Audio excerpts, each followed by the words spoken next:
Great. Well, good evening, everybody. Welcome to our live broadcast. Isn't this exciting? We live in a new era when we can do this kind of thing. It's like having your own television show, live casting on or live streaming, live casting on Facebook, but we're also on Zoom. For those of you who are joining us live on either of the mediums, you can, if you're on Zoom at any time, throw in your questions into the chat box. And that way I can answer your questions live. Maybe we'll have a chance even to talk to some of you. I don't know. And if you're watching this later on the great. There's somebody just joined. Oh, by the way, yeah, if you can mute as you join on Zoom, just mute. That way we can, and I'll pull you up later on if there's a way to do that, Ken. And a big thank you to Ken for facilitating this. Before we start, I just want to say that we're broadcasting, or at least I am, from Gibsons, which is the unceded territory of the Squamish people. And we're very grateful to be able to be working and playing and living in this area of the Squamish people.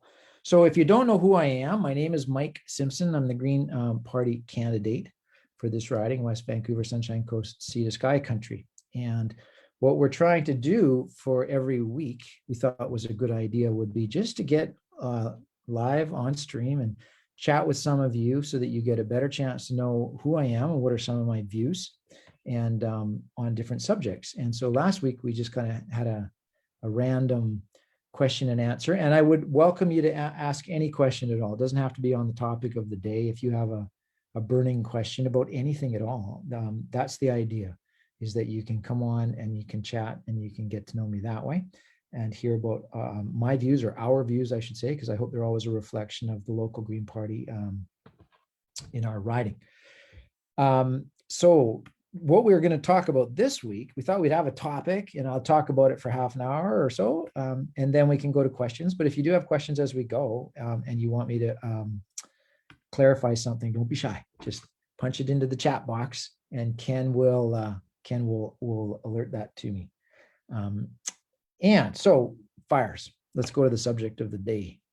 And the reason we may not be feeling it quite as much in our riding as we will in the next few weeks, depending on which way the winds shift. But I think everybody in our riding has had an experience of smoke and fire over the last few years. And the big concern that everybody has, obviously, is that people are talking about it being the new normal and that we have smogist now instead of August. And that, of course, is deeply concerning because right now we have an enormous number of fires burning in British Columbia. And we have, of course, had a heat wave, like a heat dome. And now we're experiencing, or we will experience in the next few days, a second heat wave. I think it's supposed to go to 29 or 30 degrees tomorrow. Probably that's just in Gibson, so I don't know what it's going to be in Pemberton and other parts of the riding. So what I thought I would do is start out by just I'm going to try to share my screen right now, and let's go and do a quick review of what's going on locally. But then my goal tonight is actually to contextualize wildfires and the fire situation that we're experiencing here in British Columbia with the global context of fires around the world.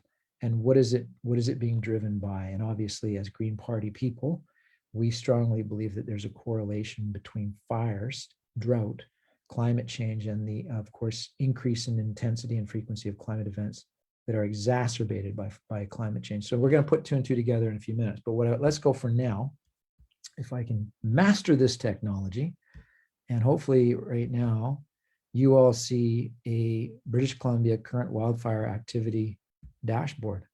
This is live. You can go on the internet at any time and see this, and you'll see a map of British Columbia, and you'll see that there's 1,251 current fires this year. There's 46 that have started up this year, 14 in the last 2 days, and you get an idea of where all of these fires are, right? So we can zoom in, and of course, the really big fires. There's this fire that's just north of Kamloops. And I think it's now at something like 600 square kilometers in size. And these are massive fires. And the interesting thing about these fires is that they're creating, I don't need to tell any of you, you're all Green Party people, you're joining in because you're well informed and you're interested in fires, and you know there's smoke all over the country right now. Toronto had, I think, one of its worst days. It was the second most polluted city in the world last week, which says something about just the amount of smoke that we're facing on the planet. But what I thought I would do though, so there you see the fire and you can see the size of them. That's the size of that's the, I think it's called the Sprout Lake fire or something. It's absolutely huge. And as is the Lytton fire, which has been burning, was the one that really started off our fire season on June the 17th. And we all know that Lytton hit this astronomical temperature during the heat wave of 49.6 degrees Celsius, and then was later completely obliterated. And if you want to see sort of Armageddon shots and depress yourself, you can see the shots of what happened to Lytton. Very, very devastating. Let's just go, though, to put all this in context, let's go to a different map. I'm going to see if I can pull up. This is a map that I first saw at the Paris climate change meetings in 2015, when the world was trying to negotiate the Paris summit, and successfully did negotiate the Paris summit, largely because the French worked very, very hard in the background to make that happen. This map was put out by Global Forest Watch at the time, and it is a live map of forest fires around the world. And you can see right now that on this live map, you can see that same Kamloops fire. It's right here, that same fire. So the way they haven't got the borders as well defined as in the BC map, but you get an idea of the numbers of fires that are burning right now on the planet, live in British Columbia. It's extremely interesting, though, to go back and look at it over 3 months and to see, wow, look at all the fires that have burned in the last season, and look at the size and the scope. But what I wanted to do now is let's just zoom out and look at our dear planet, because now you'll suddenly see a picture that gets to be very, very, very worrisome. Let's look across Canada. You all know from the news that northern Saskatchewan is on fire, right? And you know that Ontario has got some massive fires. These are the fires that have carried the smoke down into Toronto. And now if we zoom out a little bit, just to put all of this in context, let's look at all of the fires that are burning right now. Most of these are human-induced anthropocentric fires around the planet. Look at the United States. It's looking like it's on fire. But now when you go down to the Amazon, this is live, people. This is the problem. This is a live map of our dear planet on fire. And there's the Amazon where I've worked. I can take you right down into some of the areas where I've personally been on the ground. Down here in Puerto Maldonado. Now I can tell you from having worked down here with the Querosandinos that this area here is where I work to try and save this area here. You can see there's no fires burning because this is some of the last standing Amazon rainforest in the world, has the highest biodiversity values outside of what's in Colombia. And this area is currently inhabited by non-contact peoples. They've never seen other people before. So it's a huge non-contact reserve that the Peruvians have put aside. And what we worked to do was to set aside this area right here in an indigenous held, world's first indigenous held land reserve for the Amazon people. And people like Conservation International have said that if we go back and we look at the Amazon, we can quickly see that this is triage. This is the most important biodiversity if we're going to try and rebuild later on. It's from these corridors and these clumps of important old growth. It's not even old growth. It's just intact ecosystem that we can rebuild. Now let's just go again back out and look at. You can see what's happened over here in this part of the Brazilian Amazon. It's all just been burnt, turned into cattle farms. Same thing with Paraguay and in Argentina. If we whip out again, just to see the whole world, just to kind of really scare yourself a little bit, is you see that Africa also, this area here where I worked. So where I worked in the past was again trying to protect rainforests and some of the last standing green forest right here in right there. And if you can, do you see my cursor? Somebody nod and say you can see my cursor. Yeah. So this is an area in Cameroon and Nigeria that has some of the last standing gorillas. There's only 247 gorillas left. And we busted our butts for 10 years trying to save these gorillas and save this last standing forest in Cameroon. The other area that I worked in, just to kind of put this in context again, is here in Sierra Leone, up in this area where there's some of the last standing reserves of forest. And you can see that there's fires, like really serious fires and burning and slash burning going on. Like look at in this area here, that is just on fire. Right. And this is only in the last 3 months. If we want to just look at what's burning today, we can zip down, we'll see it's a lot less. So just today, these are the fires that are burning right now as we speak on the planet. Now, when we put all this in context, we go, okay, well, so when we look at, people will say, oh, but fires, they always happened and it's okay. But we have to see the bigger picture of what's going on when we look at British Columbia fires. If there's a fire in our backyard, we can't go, oh, it's just a small fire. There's a lot of space in the world, because we have to see this collective picture as environmentalists and as Green Party people. And we have to keep reminding Canadians that although we live in a country that is full of forests, apparently full of forests, it's actually one of the last standing areas that where there's intact large sections of forest. And that these forest fires, if we look at it from a global perspective, have to be seen that way. We're not living in 1950 anymore. By the way, the world's largest fire that ever took place was up here in northern British Columbia into the Peace region. And it was in 1950. I believe it was 1950. And it was so large that Toronto, the streetlights came on during the day and nobody could see anything. It was actually nighttime during the day. And the birds and animals went to sleep across Canada because it was over 1,400,000 hectares in size, which is absolutely phenomenal. That kind of burning, we can't even dream of affording that kind of a size of a burn anymore, because those were natural burns. It's true that the boreal forest in Canada burnt, and the temperate rainforest at times burnt. But when we now look at the fact that most of the forest cover is gone in the planet, we can't afford burns like that. And the burns that we're having are also astronomically problematic. So the other thing I wanted to cover, I don't want to talk too long here, but I want to give you just an idea of what my views are and why I'm so concerned about policy, why forest policy is so, and also fire policy is so important for us as Canadians.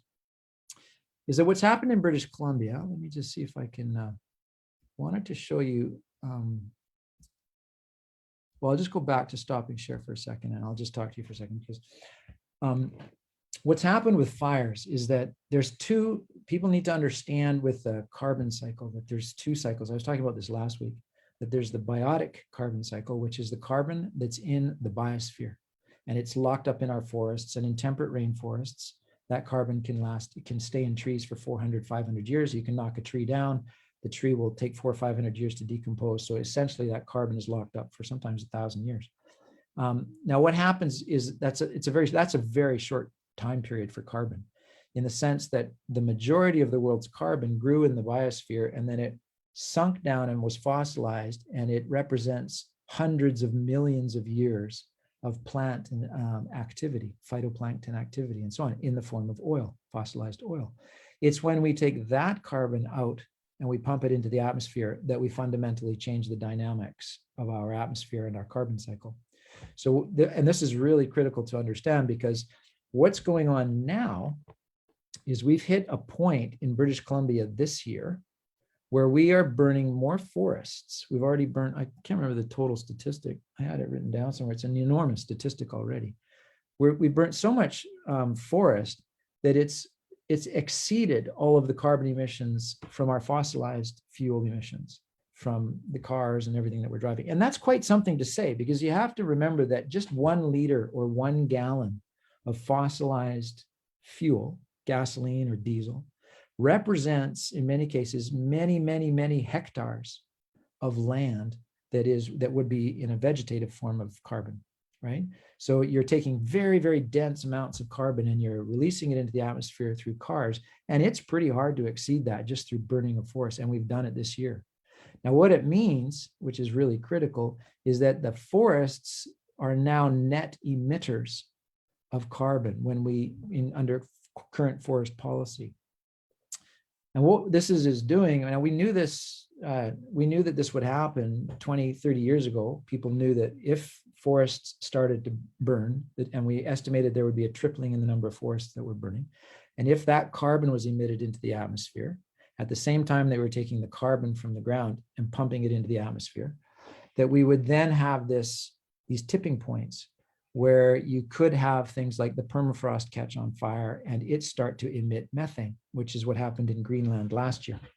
Now, I know this is I know you're all Green Party folks and you already know a lot of this, or if you're not Green Party folks, you're environmentalists and you know all this, and it can be hard to actually sort of sit through these kinds of presentations, because it's a bit of a downer to understand that we could be cycling at this point. We could be into a point where the heat waves are causing the forest fires. The forest fires are then causing more climate change. And you get into this toilet bowl scenario. Now, the toilet bowl scenario is what everybody feared 10 years ago, and nobody really knew when or if it could take off. And I would say, as a person who's been in climate change for some time, that I have to be just dead frank with you. I believe that we are experiencing the beginning of those toilet bowl scenarios. This is no longer just changing climate, it's accelerated changing climate, in which you see things like the ice disappearing very quickly because the forest fires are exactly, and it all is connected.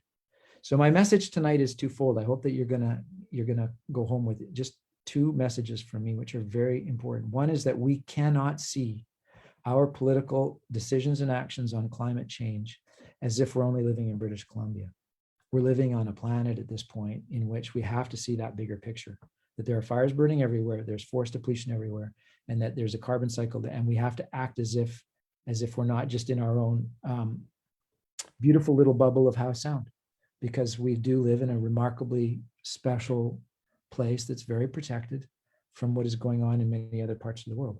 But we can't continue to exist like in a bubble. We have to see that picture. And the second thing is that we have to be aware that the fires are not in and of themselves fires. The fires are actually connected to so many other things, from land use change to land use policy, to the carbon cycle, to climate change, to agricultural practices, to food security. It's such an interconnected web that you can't just say we're going to come up with a solution for fires. We need to come up with more holistic solutions in which fires are a component part. So, and this is really critical, because if you went to the prairies right now, if you were in Alberta or Saskatchewan this week, what you would be witnessing is all of the farmers plowing down their crops.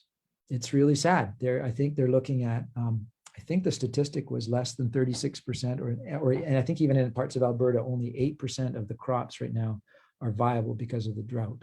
And that in order to be able to deal with crop insurance, at some point what they do is they just plow them under and they turn them into cattle feed. But right now there's only 7 days left to be able to even turn them into cattle feed. And there is nothing on the horizon that is going to keep those crops alive this year. So what I'm getting at again is it's like these things are connected. You take wildfire, you take smoke, you take climate change, you take drought, and you put it all together and you get this accelerating picture.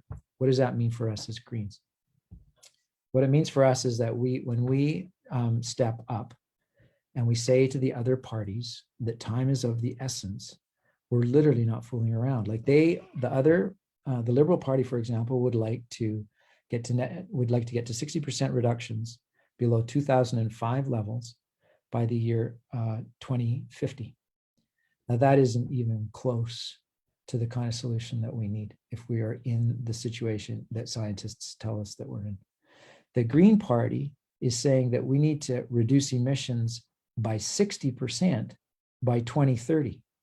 That's in 9 years. Now, if we look at the election cycles, you can see the problem.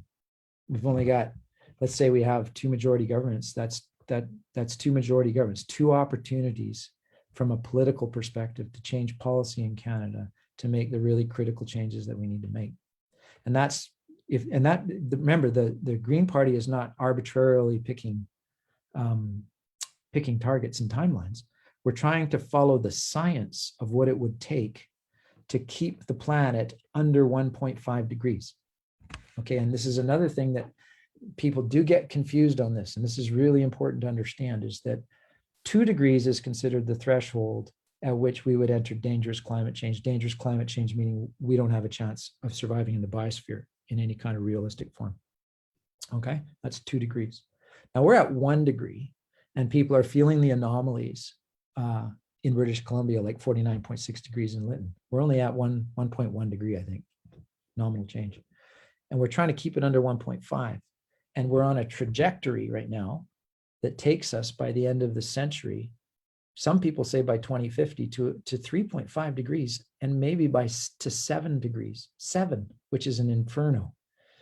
Now that's this is what I'm trying to get at. It's a climate emergency, and we're not acting as if it's a climate emergency. And when you look at how do we deal with this, we have to do it politically. And that's where the Green Party, I'm firmly convinced from all my years in climate change that that is the only answer. You know, the other thing I was gonna start out tonight by telling you a personal story too, and I forgot to do that, but I was gonna tell you that I used to make films, and one year I was up in the Stikine, which is up in northern British Columbia. It's a beautiful, beautiful river, and we were going to canoe down the Stikine, and we were going to take some beautiful pictures of the Stikine with a camera. And what happened was there was a big fire, and it was in Telegraph Creek, and it was threatening the community. Just as I think I read how many people, something like there's 3,300 homes right now, or some enormous number of homes that are threatened under evacuation alert. Well, everybody was under evacuation alert in Telegraph Creek, and I had my camera there, and CTV News wanted me to go up and take pictures. So I went down to one of the helicopter crews. I said, hey, would you be interested in taking me up? I'd love to accompany you. And they thought it was a great idea.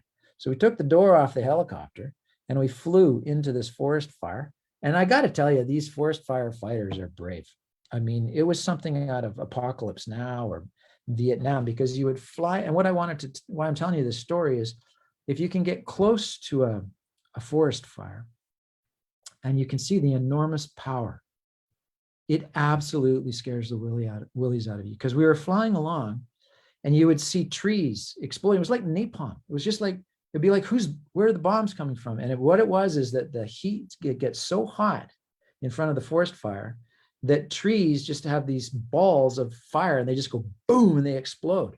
And so you're flying along with the plane and you'd see these trees 200 yards ahead or 20 yards ahead or wherever of the fire, and they would just be popping into flames like bombs were going off. And then there would be these thermal clouds, because these firestorms get their own fire going. And some of them, the pilot was telling me he saw whole trees being sucked up the day before, thousands of feet into these firestorms. The reason I'm bringing that up is because when you're there and you witness that kind of energy, you say to yourself, wow, that's a lot of energy. That's an enormous amount of energy. But I want to show you a photo if I can. I'm going to go back to share screen, because when I first saw Al Gore in 2015 make a presentation to the Paris Summit, and he was imploring political leaders to get serious. He was saying, look, we got to get serious. You have to understand what's going on. What he did is he showed this photo. Let me just see if I can pull it up, because it was such a crazy photo. I actually went and I checked the statistics afterwards to make sure. Let me just see if I can pull this up. Here we go. Can you see that photo of an atomic bomb?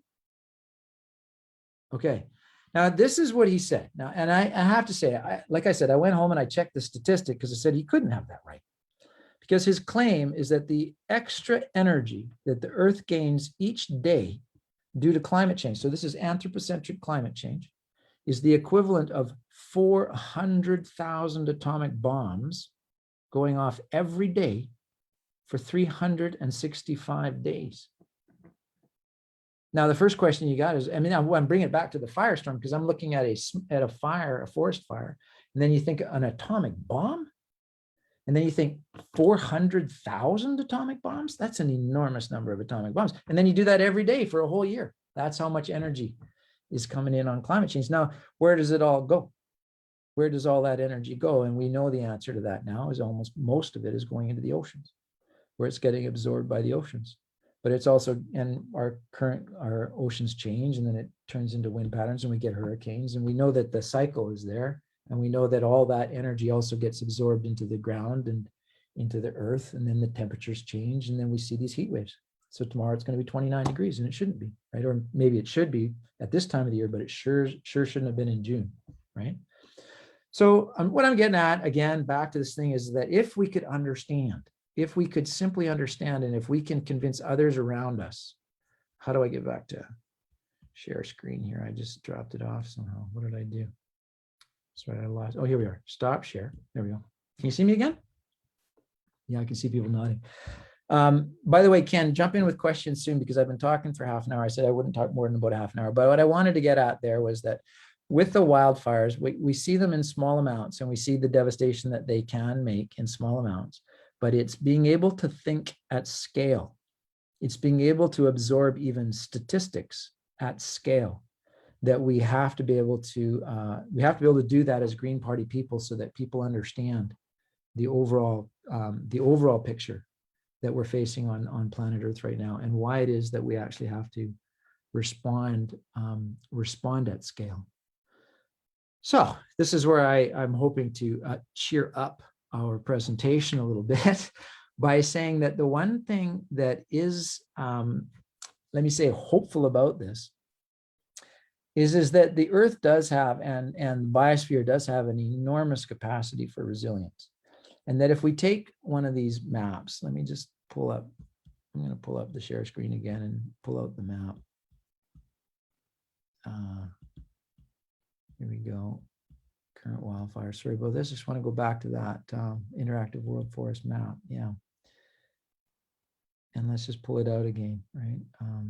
And turn it on to the last 3 months, and you can see. Having worked down here in the Amazon, and having worked over here in West Africa in the tropics, and to be honest, having worked here also on the West Coast in the temperate rainforests that remain, the strategy that environmentalists and conservationists talk about is that these areas become like think of it as triage. These are the most important genetic biodiversity hotspots, and there's about 20 of them that have been identified around the world at this point, from which we can rebuild and adapt as we move through the coming years of climate change, because we're not going to be able to stop climate change at this point. It's a matter of adapting to it and reducing the future impact of climate change as much as we can. And hopefully we keep it at 1.5 degrees. Now, what I wanted to say, the good news is that what I learned from working in the Amazon was that the areas that have some of the best opportunities for that kind of ecosystem resilience and rebuilding are places in which the land goes through different ecozones because it is mountainous. So where we were prioritizing restoration was with the Queros Andinos on the slopes of the Amazon as it went up into the Andes, because this gives the highest chance for trees, for plants, for animals to be able to adapt to a changing climate, because they can move up the slope. Now, the problem is the timing. It's very hard for some trees to move, genetically move in a 100-year period. And that's our problem, is we're only looking at 100 years. But I just want you to put this more into the context of if we are to rebound from anthropocentric change, the best strategy from a biological point of view is to prioritize the areas where that kind of recovery could take place.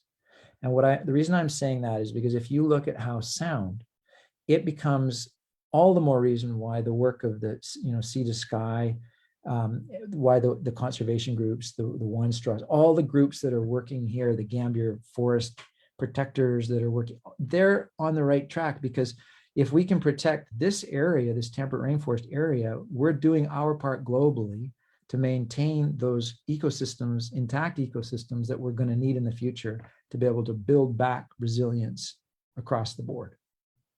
And I don't say that lightly, in the sense that we've identified, the Kazakhstan Peninsula, we've identified the Chilean Peninsula down here in terms of temperate rainforests, and we've identified the west coast of Canada as being really, really important places.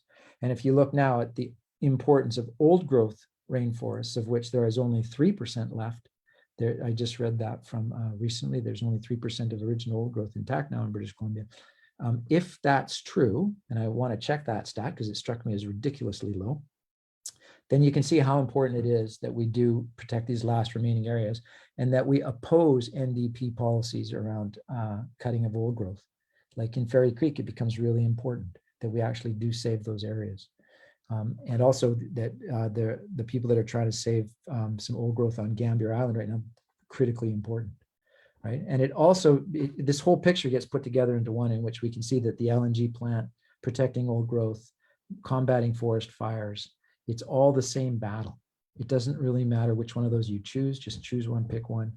It's the same battle. And if you can hang in there and go at it. So that's my little spiel on wildfires tonight. I just want to give you an idea that of my own experience kind of around the world, looking and trying to battle this whole concept of fire. The other one I should also point out, it's really important to point out actually, is that fires obviously are natural. in the sense that we've always had fires, lightning strikes. I think if you look here, I'll just pull up current wildfire activity, go to the wildfire dashboard, and let's just find out how many were started by human beings. I think there was a little number, suspected cause. Yeah, up in the upper left-hand corner, can you see there's a little diagram here? You can see that of the current fires that are burning in British Columbia, approximately 34% were human caused, 14% unknown. So approximately 50% are not caused by lightning.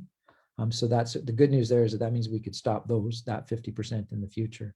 But those lightning strikes, it is natural. We do have natural burning forests, and it is not that fires in and of themselves are bad. They're actually necessary in the boreal forest for the natural ecosystem.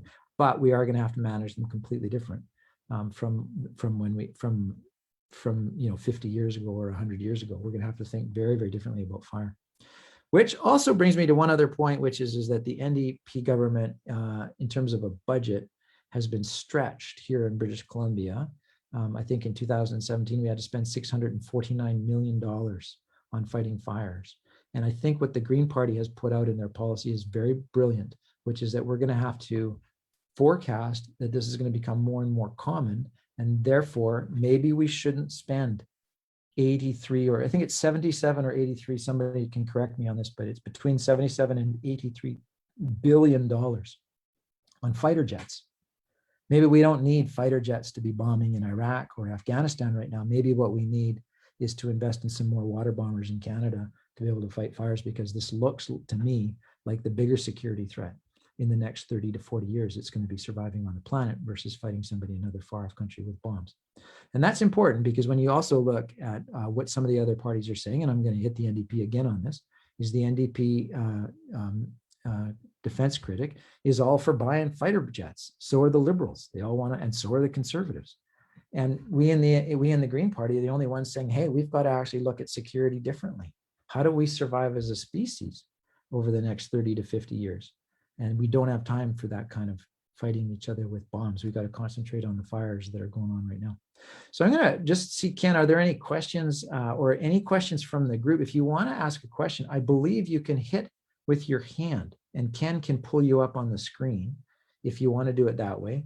Or Ken, I know that there may be a question or two if you want to be able to relay them to me, and I can kind of make it a bit more interesting as a conversation instead of me bantering on about fires for too long. I hope that was interesting for you folks. A little bit of an overview of where we sit in fires and why I think more globally on this, as well as why it's locally important as well.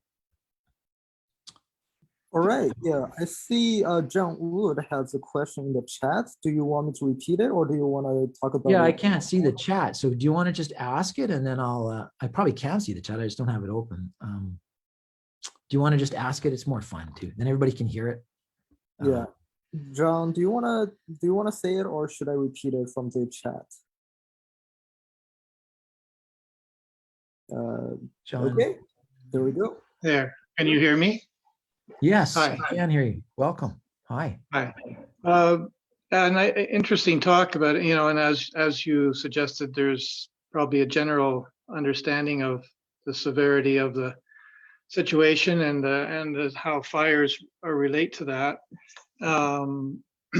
And my question that I wrote, though, was that, and we found this, I think, in the last federal election, people teased Mike Weiler, or no, Patrick Weiler, that he should have been the Green Party candidate, because there was very little disagreement with him, between him and I think it was Dana Taylor that was running. Yep. And I don't think that he would disagree with much of what you said. And from what I've heard about the NDP candidate that's running, I doubt if he would disagree much either. Yeah. And so what I would like to ask relating to the presumably upcoming election is that it seems that the policy is different in the other parties, because the other parties formulate their policy in order to get elected.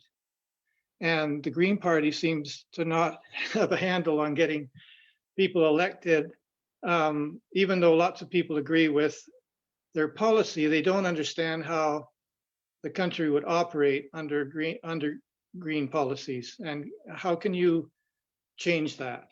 Yeah, that's a great, I mean, I think we have to keep explaining ourselves in the Green Party so that people understand that some of the decisions that we make may be unpopular, in the sense that they're unpopular. For example, when you say to people, okay, we have to slow down on driving cars. That's not a popular thing to say to people. So the way in which what we have to learn in the Green Party, and I believe the environmental movement is definitely learning this, and we're actually getting some help from some of the progressive people in the corporate sector, is to be able to frame it so that, hey, you may still be able to drive, but you're going to drive an electric car. You're going to drive a lot less, and when you have to drive an electric car, or use public transportation, or find ways in which we can message the positive side of the alternative. And actually, this is where I feel like some of the other parties they're not doing a good enough job. They're just simply not. They cannot claim to be green. Let me give you an example. Like the Liberals stood up and they go, it's a climate emergency. And everybody in Canada agrees it's a climate emergency. All the parties agree. Parliament agrees it's a climate emergency. And then the very next day, the Liberals announced that they're going to spend between 10 and $13 billion on the Trans Mountain Pipeline, and they approve it. You see the problem there? That's the problem is that if you're going to be green, you need to be consistently principled, and you have to show that the science is here to prove that the principles we're talking about are valid, right? And some of the decisions we're going to have to make are going to be difficult decisions. The transition to move out of fossil fuels into renewables is a difficult decision, but it can also be framed in such a way that people can understand. It doesn't necessarily mean you're going to lose your job. Right? You like the idea that we can, I keep saying this to people that, look, if you take the clean tech jobs that are available right now, there's 425,000 people, according to Clean Energy Canada, a recent article that they put out, 425,000 people that are working in clean tech, and they expect that by 2030 to rise to 620,000 people working in clean tech. Well, right now, the total number of people working in fossil fuels is only 128. So you can quickly see that actually that's a good news story to shift to decentralized renewables. To shift to decentralized. I mean, if you think about it, what would you rather have people working on just like one big oil patch, like the tar sands with so few jobs, one person driving a massive truck, or would you rather have decentralized energy in which everybody has solar panels on their roof and there are so many different jobs keeping all those things going? The way that Denmark did this with wind energy, they made sure that the communities own the wind generators in each and every community and had a share in those wind generators. And that's why more than 80% of Denmark right now is running off of wind energy. And it's why some of the European countries are having such higher targets, because they're not saying that if you move into the future with renewables and you move into the future with alternatives, that it's going to be a negative future. And that's something that I think we in the Green Party need to keep pointing out to Canadians. And actually, as British Columbians, just to make this emphasis, take a look at a wind map sometime. The Canadian government produces a wind map. I wish I could get it right now. I don't have it prepared. Maybe we can do this in another presentation. But you can take a look at the wind energy resources that are available to us in British Columbia. Zoom up the map and just take a look at the northwest corridor of wind energy that is available on the mountaintops and in some of the areas where you could put wind generators and up there. And then look at the north-south grid and think feeding to California, and think being able to use our hydroelectric as batteries, and start thinking about this a little bit more positively. And you can quickly see that we actually have a future that could be very, very green, and that the transition from a fossil fuel economy to a green economy is the responsibility of governments to make right now. We can encourage the private sector, but we need to actually mandate the private sector to do that. The private sector brought in seatbelts, but they didn't bring it in because they wanted to, right? And that's what we have to say to the private sector right now is you must move towards a green, renewable energy future, period. That's where we're going.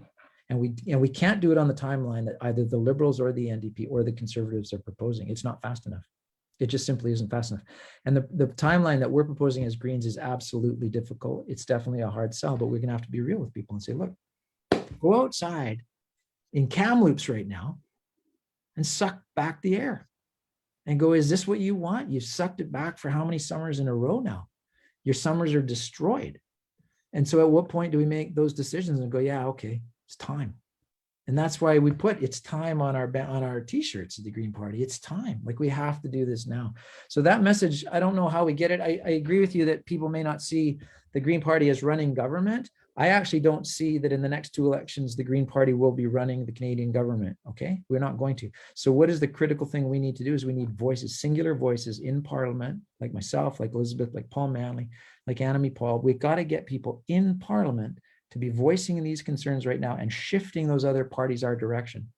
Because what we have right now is great voices like Avi Lewis. We've got, he's a great voice for the environment. Patrick, great voice for the environment, but they're stuck in parties. Oh, there goes the seed. My seeds just came, or Stephanie's seeds just came up. Anyway, what I was saying is that they're stuck in parties in which the policies of the parties are insufficient. And so you can be a great person and you can be an environmentalist, but your policies of your party are insufficient. And both parties are still willing to frack.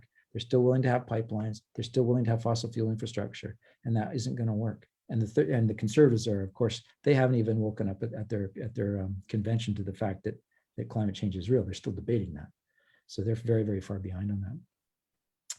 Yeah, that was a lot. I hope I didn't rant in too far other directions. But if anybody, the other thing is about tonight is you don't have to stick to wildfires. We can ask any question at all. This is your chance, in a sense, to ask me any tough question you want, or anything you want. We can go in different directions.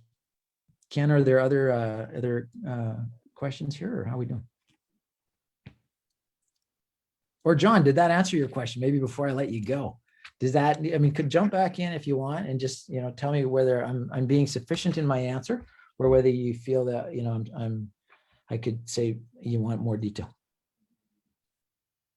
No, I understand your answer, and and I think it's I still wonder though, and I'm looking at this riding too, that there's I think people have to really understand a difference between federal and provincial Green parties and where they are in the scheme of things.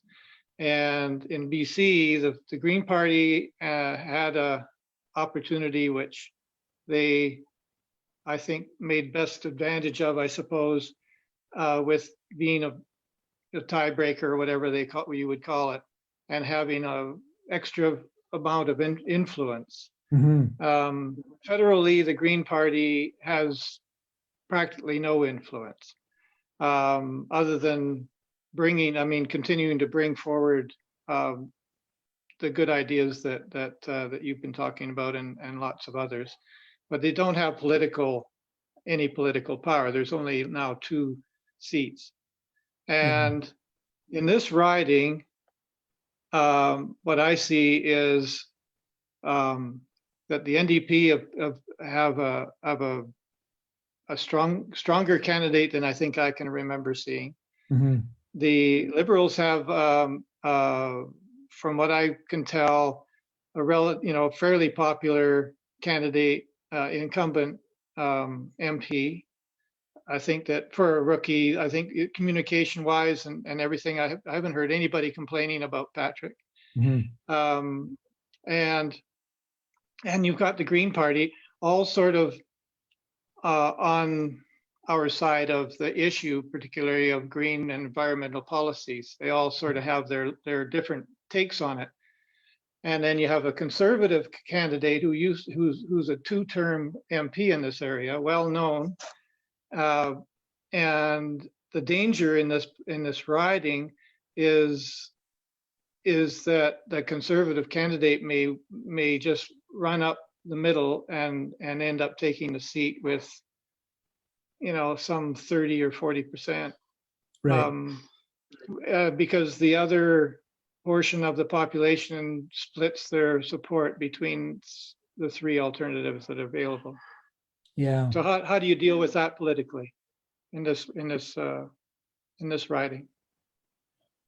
Well, they say it's a 4-way race, and I think that if the Green Party could make a point in this riding, then the rest of the Canada would probably take note. And here's how they would take note. One is that the NDP would realize that if you have a Green candidate in the NDP, then you need to back that green candidate by the leadership of the NDP and the policies of the NDP. Otherwise, people aren't going to believe them. That's one. Two is that the same thing holds true for the Liberals, is you can have a wonderful talking candidate, but if you throw them in the back bench and then you don't, and you don't give that candidate any power, and the candidate's hands are tied and whipped by a party which is in contravention to that individual candidate's speeches. That's the problem, right? Then, and people realize that people have caught on, the voters caught on to that.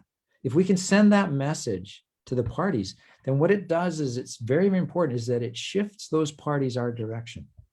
It shifts it. The NDP starts going, well, maybe we should have taken those Greens and Avi a lot more seriously.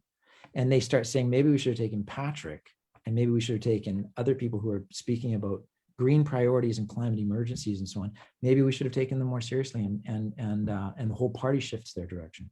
That's really critical.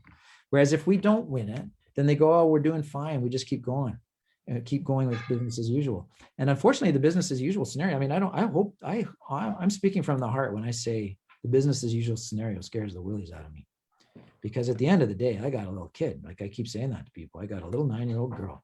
And if she gets to be 86, the end of her life expectancy, that's the end of the century. She's living in a 3.5-degree world. And I find it scary to be in a 1-degree world. You know, it's and that's the message we have to get across to those other parties. It's like, shift our way, and shift our way quickly. And the way that we can do that is by actually getting more people who, and I hope you find that, I mean, hopefully people will find that I can speak on the topic. And if we can get to Ottawa and we can get into committee and we can speak with other politicians. And if you look at the amount of influence that Elizabeth had as a parliamentarian, you know, she commanded the respect of so many different people, even though she had no political power. She had what I would call discourse power. She would have what I would call moral power. And she would have what I would call a shifting kind of power, where she could shift the conversation towards climate change. And by the way, the conversation didn't shift to climate change. You don't see the Conservatives right now are running around in this riding, handing out climate change brochures. Okay. That's the Conservative Party in our riding running around. And the key thing on the brochure is about climate change. Well, how did that happen? You got to ask yourself that. How did that happen? That happened because enough political pressure came from the Green Party and from the environmental movement and people who think that climate change is critical and key, that everybody starts going, okay, we better talk about that. And what we need to do is just lift that conversation even more towards the real emergency that it is. Don't talk tokenism about climate change the way they're doing. Don't say on one side climate change and then buy a $4.5 billion pipeline the next day. You can't do that. We have to hold these guys accountable. They've made 9 different promises on climate change targets, and we haven't achieved one of them.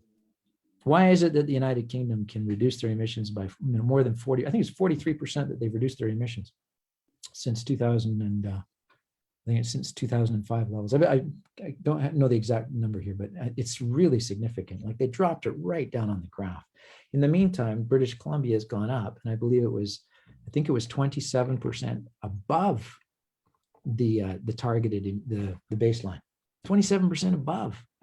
And then you take the idea that, well, okay, the NDP, you know, this is Avi Lewis's party. Like, how is Avi Lewis going to live with this? He's joined a party and he says climate change is important, but this party just gave $1.8 billion in subsidies to the fossil fuel industry, which dwarfs their investments in climate change. It's got to be the other way around. We have to be burying fossil fuels and saying, no, we're saying no to that. And we need to be uplifting alternatives and investing in renewables. And we need to say to everybody, I'm sorry, the times are changing.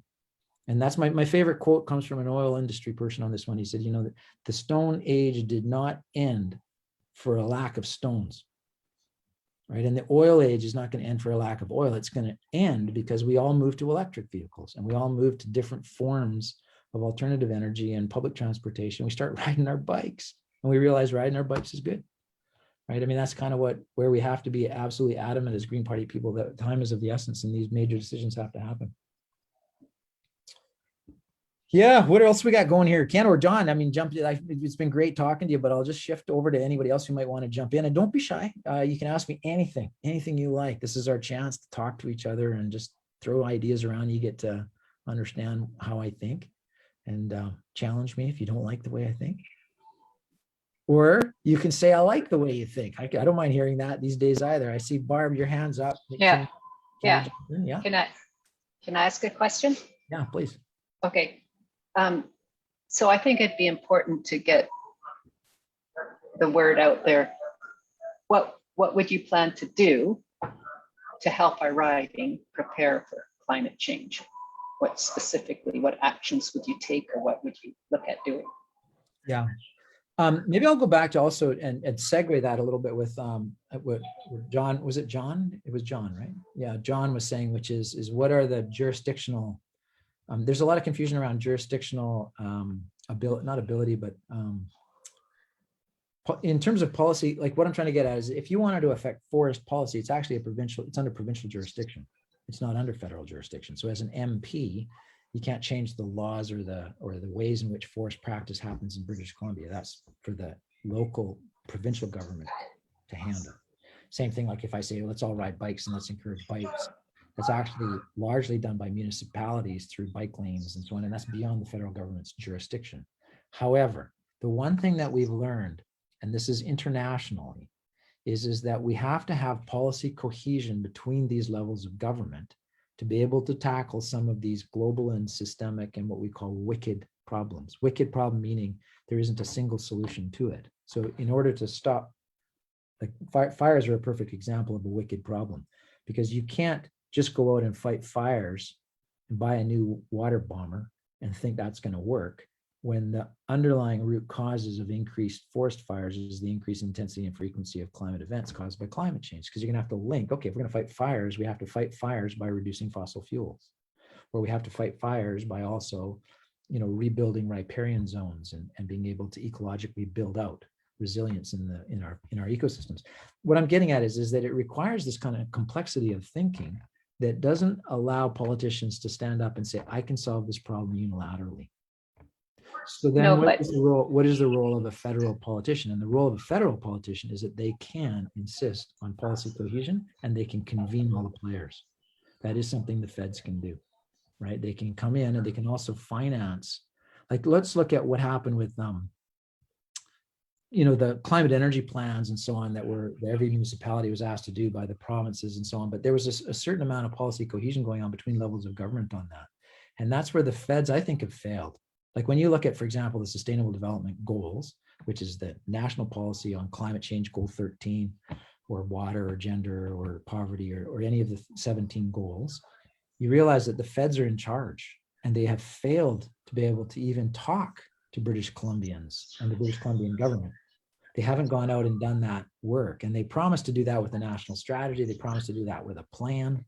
And that's what's lacking, is this idea that, okay, if you're living in a federation, even if the jurisdiction for something like forests and forest fires or in our riding lies provincially or regionally, you can still play a role as a federal government in masterminding the whole concept and masterminding the way in which we're going to do this. And that's the part I think that's really important, I think, for an MP to champion in Ottawa, is policy cohesion at the different levels of government to enable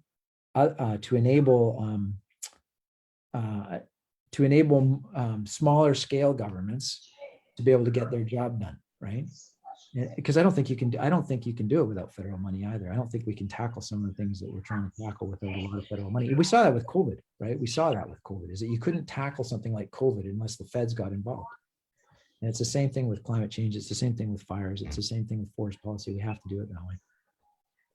Now, does that answer your question, Barbara? I mean, I was trying to link this idea of, okay, if you're going to try and tackle Howe Sound, if you're an MP, you can't just say, we're going to get this done within the borders of Howe Sound. I see what you're saying. I just thought it's really nice if there's a specific thing, like I'm going to do such and such to stop this project, which is bad, which is going to be terrible, like specific things that people can, rather than sort of philosophical ideas. Well, let me tell you very practically, I think the LNG wood fiber has no way. Yeah, so like I'd like to see everything things we can to stop that. And then maybe specifically what? Well, yeah, like the pipeline that's coming in right now that's going I don't mean you to tell me right now, but I mean to say I think that needs to be talked about. Yeah, and that is, you know, what the interesting thing here is that when we've done climate, I was at another meeting in the United Kingdom facilitating a meeting there, and they actually had some psychologists that were talking about climate change and the idea that people can be very motivated and they can even know about climate change, but without a specific plan, the change still will not happen. So you have to be able to say, okay, everybody wants change. They want political change in our riding. We have to show them. So the next part of the plan is shut LNG down, stop that project from going ahead. Make sure those compressors in that pipeline does not go in. And steps to in that plan, like something, not just a philosophy of it. Yeah. And that's why there are tools. Yeah, no, and what's exciting about being an MP, like I'll say this, what's exciting about being an MP is even if you don't have the power, you know, as a part with party status and so on, is that you still have access to a lot of tools that you can use federally. And Elizabeth has done a great job of this through the petitions, through being able to stand up at the committees and to be able to change wording and so on. That's your goal when you're an MP, is to get in there like a dirty dog and try to make those changes at that local level as best that you can for the things that are going on in your riding, whether that's, you know, LNG or whatever it happens to be in our riding, right? Yeah. I mean, another example, just to give you another example, is like in broad philosophical terms, we're all really worried about the intertidal zone because all those billions of animals just died. And the question is, what can we specifically do in our riding right now that to be able to try and change that, right? And that's the challenge of being an MP, is you got to be able to stand up at every opportunity, at every committee, and to find those opportunities in the wording of each bill. Right? Yeah. Hard question that you're asking, though, in the sense that, you know, you could dive into a specific right now and say, okay, under Bill XX, this is what I would do. I think what you have to do when you're voting somebody in is you have to get the feeling, would that person be there in committee and would they actually fight for that?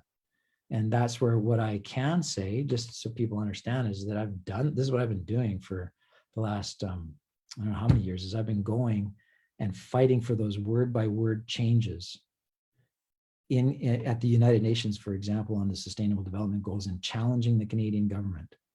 So, I mean, one of the most classic examples I give of this is why a word is important, is that, for example, in the Sustainable Development Goals documentation, there has been fights for years, and the French government opposed adding an S onto Indigenous peoples.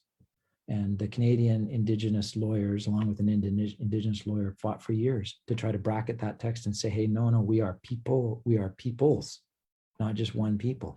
And in that, it just seems like you're fighting about something small, but you're actually fighting about something that is a concept, which is that Indigenous peoples are not just one group, but there are many, many, many diverse groups in there. And so those bracketing of text, it doesn't seem important, but actually when you realize later on that that's then what frames policy as you move down the line, it does become rewarding to see that those changes that you fought for in words made a big difference, right?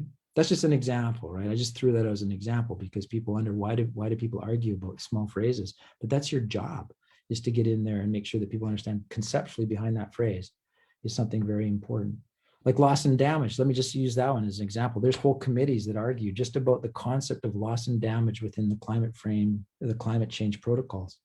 And I was very pleased, for example, to enable one of our youth at BCCIC to formally get onto the Loss and Damage Committee at the United Nations and sit in there and argue about it, so that people understood what were the concepts behind loss and damage, that some countries are going to irreparably suffer more than others because of climate change.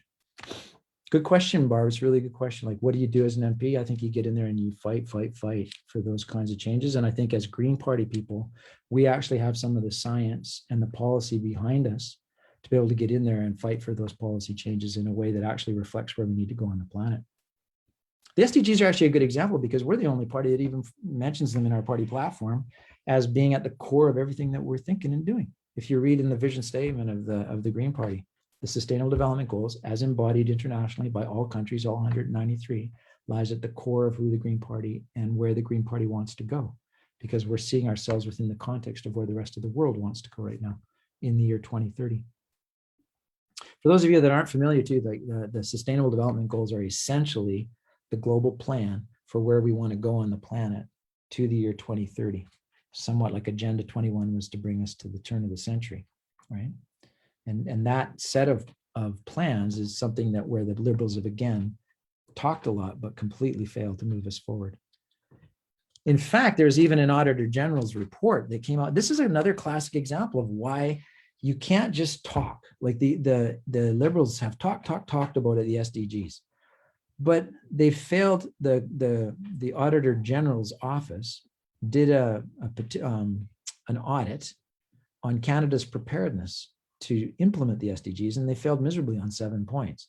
So then the question becomes, well, okay, you've just been chastised by your own Auditor General and the Environment Commissioner. Are you going to change your tune and actually get something done? And it's how many years later? I can't remember. This is like 3 or 4 years ago, maybe 5 years ago. What is it? It's 2021. So it would have been 2016, 17, somewhere that report came out. Well, the report just came out in the spring. Sadly, the media didn't pick it up. But basically, it pointed to the Liberals again, no implementation plan.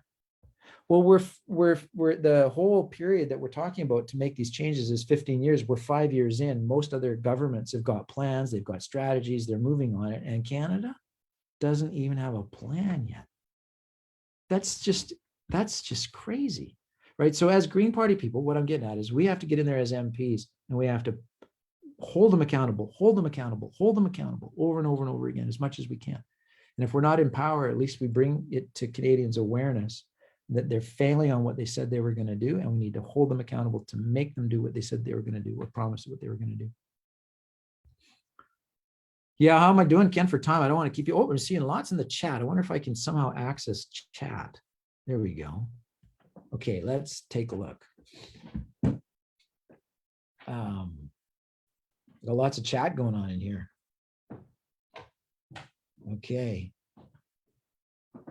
Hey, Ken, do you have any other? It's hard for me to read fast and talk. How are we doing? I see one, Jason Lewison. Yeah, well, I think in the chat, there's one burning question. I think that's on a lot of people's mind, which is George Orr asked, is our leader an asset? I knew the leadership question would come up. It's probably going to come up every week because it keeps coming up in the news. And I had a really frank conversation with someone today, actually. It was really great. He phoned me up and he said, look, I got to talk to you about this leadership thing. And now what are we going to do?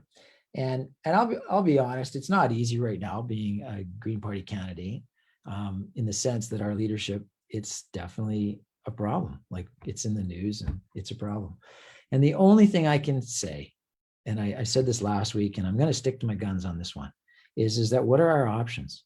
You can't go to another party because none of them actually have a sufficient policy, even if they have great party and great leader or whatever. The problem is the policies aren't going to get us to where we need to get to. So there's no other option that direction. Then in terms of our party, what are the options? You can leave the party and just say, okay, I'm done with politics, but then what do we, that's no way to handle it. So the way I look at it is the way it has always been in the environmental movement, because I've been involved in the environmental movement for like a long, long time. I think I've been with the Canadian Environmental Network, the largest network of Canadian environmental organizations in Canada. There's more than, I think at one point we had 1,200, we might be fewer than that now, but a lot of environmental groups. And we are notorious for being principled and for kind of arguing with each other. But at the end of the day, the arguments pass and the people pass. And the question is the bones of what you are talking about, the principles of the Green Party, are they still valid? Or even of the environmental movement? And I would say, yes, they are. You can't get away from the underlying truths that have been built upon, through tremendous experience of environmental people and Green Party people, and the idea that the Green Party is not just a Canadian party, it's an international movement of people who've worked out the principles. And I say that it's very important to say that, because we can have an infight and we can have a problem that I hope will pass, and I hope it'll pass quickly, so that we can get on with the core issues for which the Green Party has made a name, and for which we need to get on with quickly, because time is of the essence. So the leadership thing, it's in my way, it's probably in your way, it's in the way of anybody who's wanting the Green Party and who's wanting sustainability and solutions to move forward quickly. And I'm encouraging everybody that when a family, like they have this saying in Africa, it's a really good one. They say, when the elephants fight, the grass gets trampled. And then some people joke and they say, and yeah, when the elephants make love, the grass still gets trampled. The point being is that when our leadership fights, the grassroots of our party gets trampled. So what do you do if you're grass? This is the key thing. And in my opinion, you just keep growing. Like you just keep going. That elephants are going to come and go in the next little while. That fight will come and go. But the core thing that we need to do as hardcore green advocates and people that want to change the world is we got to stay the course.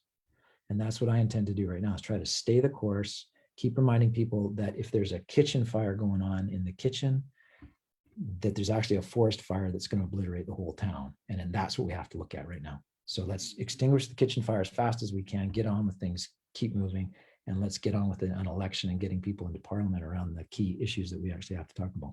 So I'm not trying to get out of the enemy issue. I'm trying to say, I wish it would go away. I wish we could get on with other things. If I have to address the core issues there, I'm happy to, but I'm not happy to do it in a conflictive way in which I'm fighting with other people. I actually have looked at the issues that have been brought up. I think they're very complex, they're multifaceted, and that they require the maturity of understanding that we need to have multiple views in our party, not black and whites. There's no room for black and whites in a world that's as complex as it is today. Yeah. Any other questions there, Ken, that I can throw? Or is that, who brought that one up? Because if you want to jump in, you can question me on it further, or you can ask me to go deeper or whatever. I just need to know if I answered your question. Well, so George Orr asked that question, and he has left. I think just at a clock, so people are getting hungry. There's Is our leader an acid? I guess I didn't answer the question. Is it an acid? I'm going to say this. This is going to be an interesting answer too. It's kind of like that Annie DeFranco song. You ever hear that Annie DeFranco song? She says, "Any tool is a weapon if you hold it right." And I would say that any person is an acid if they're held right, if it's handled well. And in a sense, I think that what we are facing in the Green Party is some deep reflection about some core issues that dominated the news a year ago around Black Lives Matter. I think that she's also bringing up some core issues around being a woman leader. I think she's bringing up some very interesting issues around anti-Semitism. I also think other people are bringing up very interesting issues. And if we were to look at this conflict rather not as something that's entirely bad, but as something in which we can actually get a better understanding of what's going on, then this conflict could be turned around. And it's only that way. But if we're going to entrench, if we entrench and fight each other and don't realize that we have some very different perspectives that we need to move through, and we need to move through them quickly with some faith in each other, right? I think we have to try that as much as we can right now. So in a sense, yeah, maybe it is an asset to have a conflict like this, because if we can get through this, then we can get through a lot of things, right? If we can learn the core lessons that any political party needs to learn to be able to allow for multiple and flowering leadership, then I think we will be stronger in the long run. I will say also one thing that I've said to everybody, and I'm frank about this, I don't mind saying this on record, and that's that I believe in multiple leadership. I believe that the way that, and I learned this in Central America. I think I was telling people this last week. I learned this in Central America because I witnessed revolutionary movements in which if you knock out the head, the whole thing would die. Now, if in multiple leadership models, if you knock off one, there's 4 more there, right? There's 3 more there.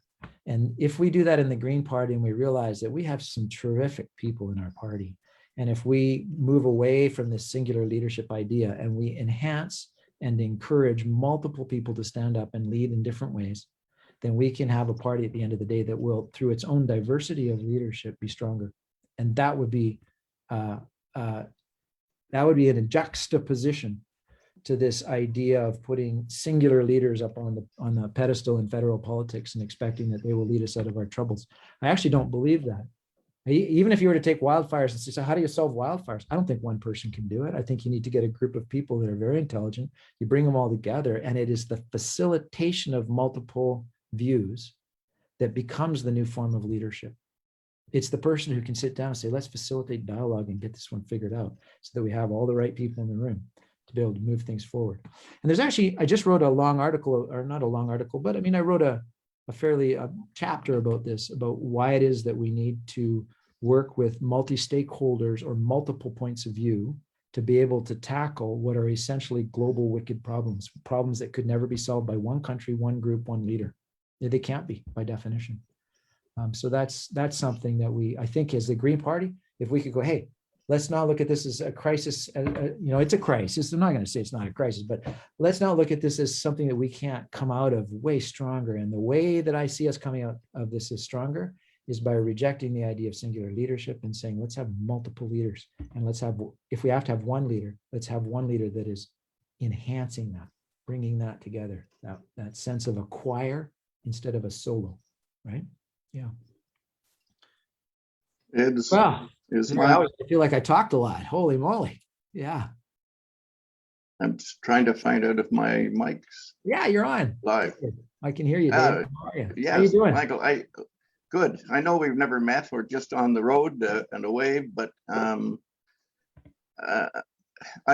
like the way you show your heart in the way you speak this issue, and you're the right guy. You're just telling the truth. Just telling the truth is a powerful thing, and I'm just saying, go for it. I feel excited that you have this down. You understand this issue. Well, then I got a plea for you. I got a plea for you, David, and I'll tell you honestly what's going on is that you join in. This is kind of my first foray into politics, and my message to everybody on this call is that we so need your help right now, because we're up against parties with a lot of money. They got a lot more members than we do. We are definitely the underdog. Like, we're the super underdog. But Yeah. statistically, something is going right because a lot of people voted for us last time. So it must be that message. It must be that some of the core issues that we're talking about are resonating with Canadians. But the problem is that we're up against machines that, like I said, a lot of money, a lot of power, and it's hard. It's a hard fight. So right now, if there's anybody on this call that can think of a friend that can get excited about what we're doing, if you can join in, man, I need you. We need you so badly right now. We need more volunteers to get out there. We need more money. We don't have enough money, right? So these are things that we're busy doing right now. The election hasn't been called yet. And we actually have we're better off than many EDAs. So we got a great EDA, but everybody knows that for us to pull this one off, we so need you. So don't even hesitate tomorrow to call me or to call the team and just say, hey, I want to get involved in a deeper way. Yes, absolutely. And if you know anybody too, like the one here is like, the kind of like the pyramid scheme. Yeah. Think of it. Let's do it that way. Just think, okay, I'm not just going to go. I'm going to try and find 2 other people, because we could quickly build this very fast if everybody took that attitude, which is, okay, I'm going to go convince 2 other people. Mike seems like a serious guy. Let's get behind it. And there's a team there and we got money, and let's go win this thing, right? That would be good. Yeah. Yeah. Thanks for the vote of confidence, though. I appreciate that. And I also appreciate anything coming our way that's encouraging, because we've hit some discouraging moments in the last little while. I'm not going to be dishonest about that. There's some discouraging things going on, but I'm trying to stay positive and optimistic. And I'm also trying to remind everybody and myself when I get up in the morning that the real core things that we stand for are so principled and so proven that we don't need to worry about that. That part I feel really confident about. It's like the Green Party has really good bones. Ken, we're probably at the end of our time, or are we good? Or do you have, let me just see if there's anything else here. Yeah, Yes, there's a Zoom meeting. Somebody said in here, make sure you mention that there's a Zoom. Yeah, we'll have a Zoom meeting every week. So if you like this one, go invite a couple of friends, and the next one, maybe there'll be more people, because we've already had more people at this one than we did last week. And this is how it'll build next little while, right? Invite a few friends and anybody. And this is how the word gets out. Yeah, I think we've already gone over our time, and this is such a nice conversation. And as Mike said, we're going to have this on a weekly basis, and we're trying to get a more consistent schedule.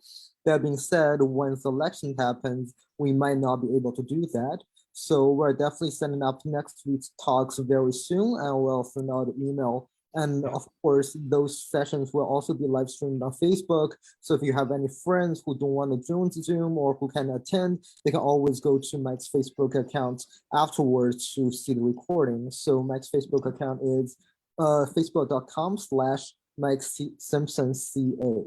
Yeah. And also, if anybody has any ideas of what you'd like me to talk about next week, I'm all ears, because we thought with the fires, like fires was kind of what was in the news, right? So we'll go with what's in the news next week. But if you have a special request, that'd be fun too, to have people just tackle a subject, and I'll see what I can do. Because the idea is to see whether, I'm on my feet, and whether or not you agree with what I'm saying. And it's also good for me to be able to hear people resonate and say, yeah, that worked for me, or you seem to know what you're talking about. And that's helpful, that we're all on the same page moving forward. That's the idea here. Yeah. All right. Well, I guess we'll say good night, and thank you everybody for attending. It's wonderful to see you, and I can see some of you, but not all of you because of the screen. But I hope that you enjoyed that, and that we have a little bit more insight into forest fires.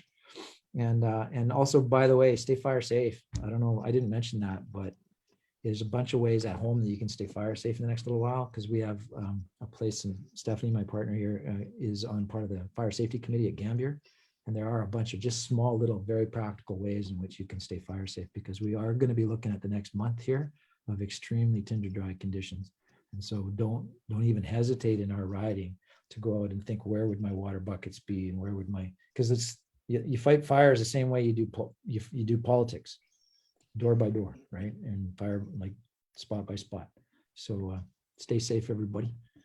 Mike, just quick. Yep. Can we add one thing? Yeah.